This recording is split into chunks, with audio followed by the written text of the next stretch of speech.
দেশ স্বাধীন হয়েছে ঠিকই, কিন্তু কথা বলার স্বাধীনতাটা এখনও পেয়ে উঠিনি। না ঘরে পেয়েছি, না বাইরে পেয়েছি। হ্যালো এভরিওয়ান, আসসালামু আলাইকুম। কেমন আছেন সবাই? আশা করি সবাই ভালো আছেন। কাছে এবং দূরে যে যেখানে বসে আমার ভিডিওটি দেখছেন সবাইকে স্বাগত জানাই। তো বলতে চাইছি যে দেশ স্বাধীন হয়েছে ঠিকই, কিন্তু কথা বলার স্বাধীনতাটা এখনও পাইনি।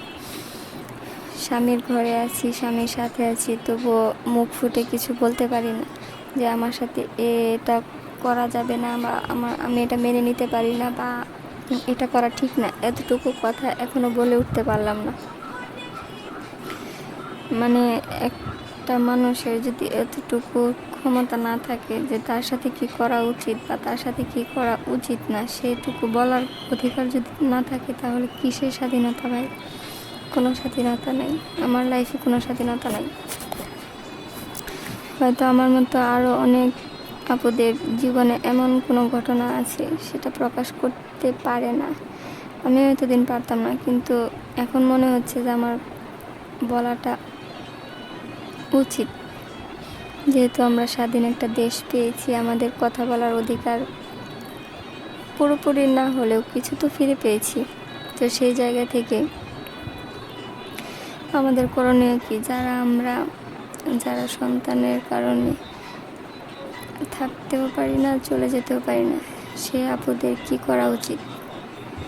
এখানে অনেক বিজ্ঞ আপুরা আছেন, একটা সমাধান দিয়ে যাবেন আশা করি। তো যাই হোক, কপালে যেটা আছে সেটাই হবে, সে নিয়ে আর কথা না বাড়াই। তো এটা একটা রংধনু ড্রেস, মানে কুশি কাটা রংধনু নেক ডিজাইনটা তৈরি করেছিলাম। তো এটার সাথে আজকে ফলস কাপড় আর জর্জেট কাপড় অ্যাটাচ করেছি।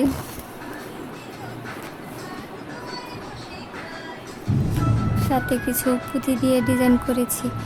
তো আপনারা দেখলে বুঝতে পারবেন যে কাজটা আমি কিভাবে করেছি। এই গ্লুটা অনেক অনেক মানে কি বলবো, অনেক কার্যকর। মানে এটা সহজে উঠতে চায় না। গ্লুটা B600 এরকম একটা গ্লু। তো যে কোনো মার্কেটে 100-120 জায়গায় ভেদে আপনারা পেয়ে যাবেন। আর পুঁতিগুলা 40 টাকা তোলা নিয়েছে আমার কাছ থেকে। তো আপনারা যেখানে যেমন বাজার সেরকম দামে পেয়ে যাবেন। তো আমার ড্রেসটি আপনাদের কেমন লেগেছে তা অবশ্যই কমেন্ট করে জানাবেন। পুরো ভিডিওটি দেখে একটা লাইক করে দেবেন, আর আমার চ্যানেলের পাশে থেকে সাবস্ক্রাইব করে দিবেন। তো আমার মতো কার কার জীবনে এরকম সমস্যা ফেস করেছেন বা করছেন, অবশ্যই কিন্তু আমাকে জানাবেন। আমরা স্বাধীনতা পাইনি, না পেয়েছি কথা বলার স্বাধীনতা। এগুলো যেন আমাদের কাছে সোনার করি। ভালো থাকবেন সবাই। আসসালামু আলাইকুম।